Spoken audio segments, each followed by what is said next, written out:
Assalamualaikum warahmatullahi wabarakatuh. Waalaikumsalam warahmatullahi wabarakatuh. Selamat pagi rekan-rekan semua. Saya berharap untuk rekan-rekan memiliki keadaan yang fit dan akal yang sehat ya. Baik, untuk pagi ini pastinya rekan-rekan sudah mengetahui kalau kita mengadakan training mengenai soft skill. Nah, sebelum kita lanjut apa itu soft skill, ada yang bisa jelasin ke saya apa yang maksud dengan soft skill sendiri? Izin menjawab Ibu, sepertinya kalau untuk soft skill yang saya ketahui, itu tuh sebuah keterampilan atau sebuah skill yang ada di dalam tubuh kita sendiri ya Bu. Baik, yang dijawab oleh Ibu Radita sendiri itu hampir betul ya. Cuman di sini saya akan memperlurus dan menjelaskan soft skill itu lebih ke keterampilan ya. Keterampilan yang dimiliki oleh seseorang atau karakter yang memungkinkan seseorang itu berinteraksi secara efektif dan harmonis. Nah, apa sih bedanya dengan hard skill ini? Hard skill itu lebih ke kemampuan yang dapat diukur. Sedangkan soft skill ini lebih ke berkaitan dengan cara seseorang, bagaimana dia bekerja sama, bagaimana dia cara berkomunikasi, bagaimana cara dia menyelesaikan suatu masalah. Baik, dibantu slide berikutnya, Ibu.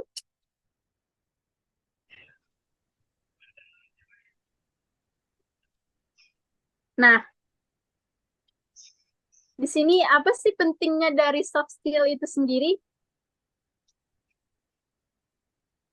Saya sudah merangkum ya di sini rekan-rekan. Pentingnya soft skill itu banyak.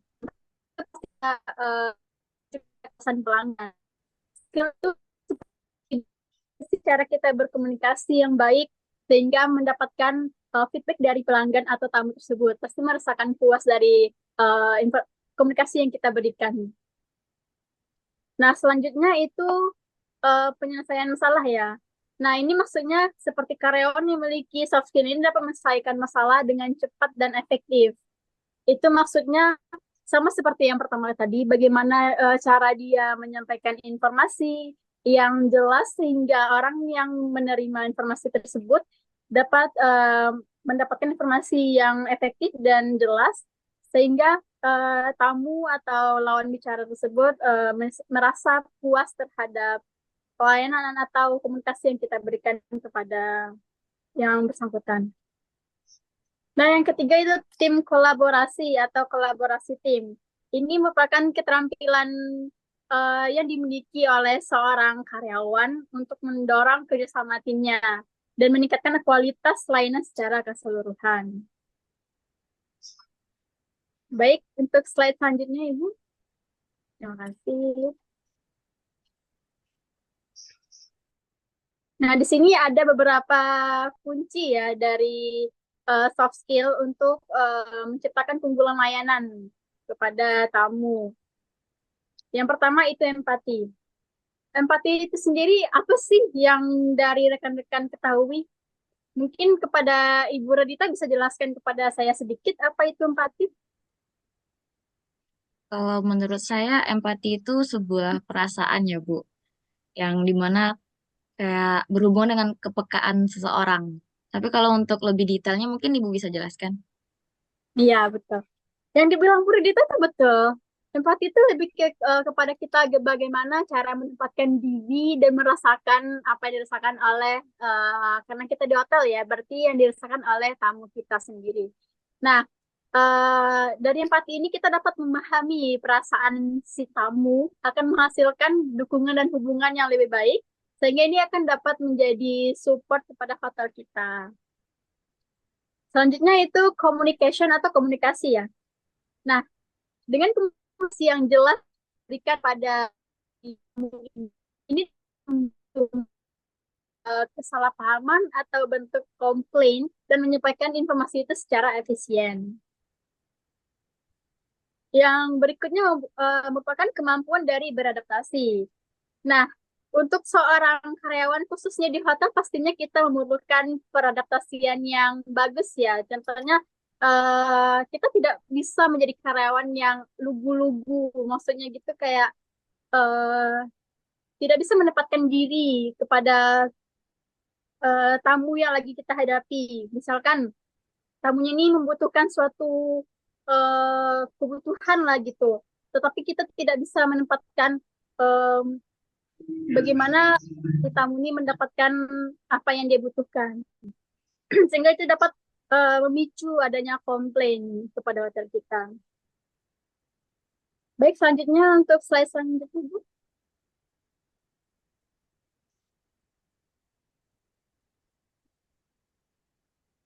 Nah, di sini bagaimana sih cara kita membangun empati dan menjadi seorang pendengar yang efektif itu? Saya sudah merangkum beberapa langkahnya ya. Sebetulnya itu langkahnya banyak, cuman di sini saya merangkum cuman ada 3 langkah aja.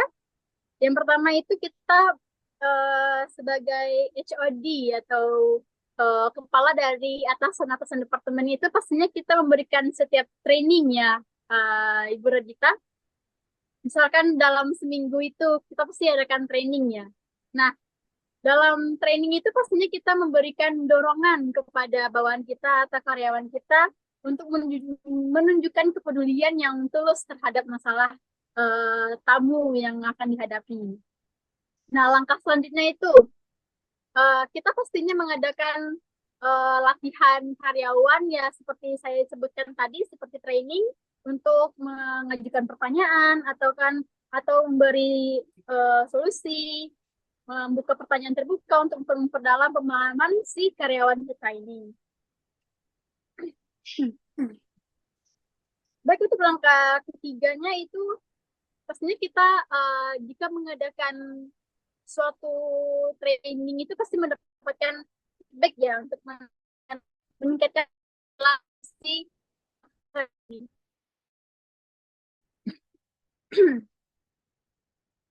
Untuk slide selanjutnya, Ibu.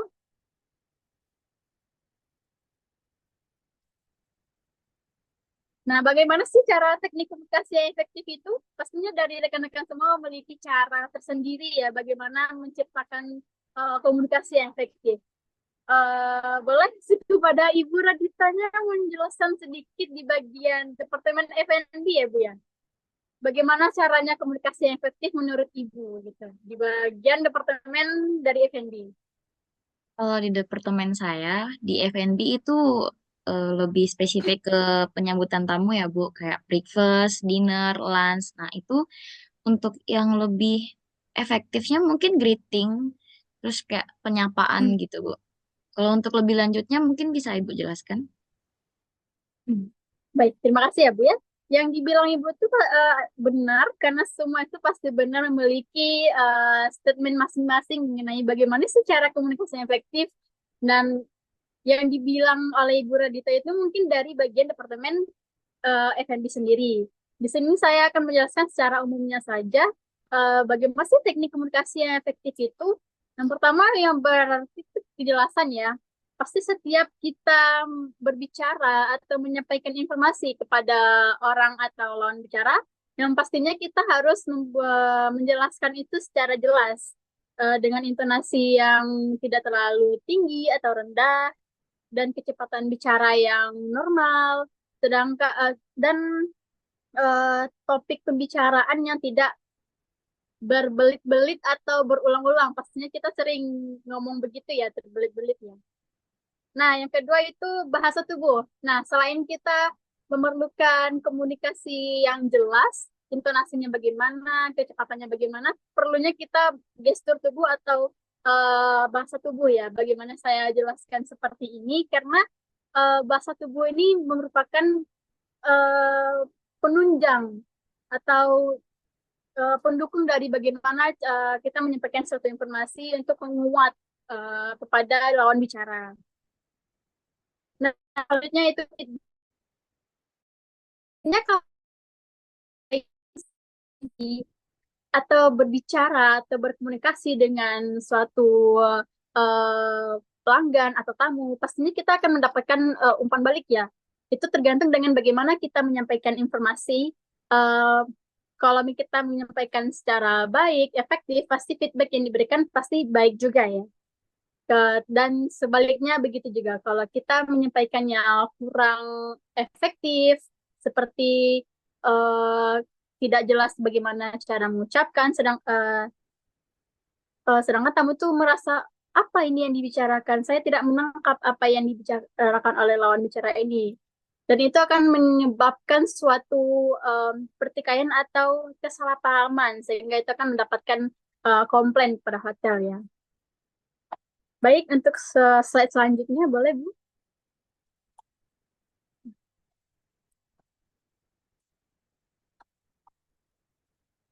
Nah, yang ini merupakan resolusi konflik dan pemecahan masalah. Ini yang pertamanya kita harus mengidentifikasi masalah. Maksudnya ini kita membantu karyawan mengenali apa sih akar dari penyebab konflik ini dan bagaimana cara kita untuk menyelesaikan suatu masalah. Yang kedua yaitu mendekati solusi. Nah, setelah kita mengetahui apa itu masalahnya, pastinya kita akan mencari solusi agar suatu masalah itu dapat mm, eh, terselesaikan dengan baik, biar tidak tertumpuk-tumpuk gitu ya Ibu ya untuk komplain-komplain. Karena sering kali gitu kan komplain ditumpuk-tumpuk, jadinya itu akan merusak citra hotel sih. Ya nggak Bu?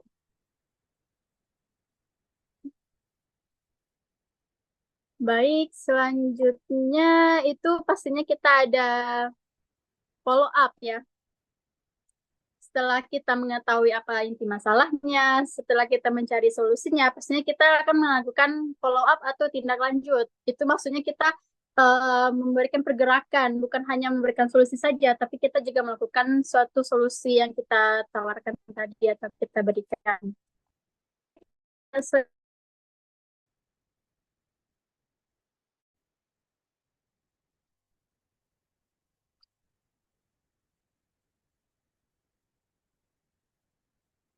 Nah, bagaimana sih cara menumbuhkan sikap positif dan kecerdasan emosional seorang karyawan itu, terutama di hotel? Itunya pasti kita memerlukan lingkungan yang positif ya. Dengan adanya lingkungan positif itu pasti menjadi pendukung atau mendorong interaksi pelanggan atau tamu dan semangat kerja karyawan yang lebih baik. Nah, yang kedua itu kesadaran diri. Ini maksudnya karyawan tuh harus mengenali emosi yang dia miliki dan bagaimana sih cara emosi tersebut mempengaruhi orang lain. Selanjutnya itu pengembangan empati. Ini maksudnya perlu melatih karyawan untuk memahami bagaimana sih berhubungan dengan emosi pelanggan itu, bagaimana sih kita mengerti emosi pelanggan itu. Jangan karena egoisnya kita juga mengikuti emosinya pelanggan sama-sama emosi itu tidak baik ya.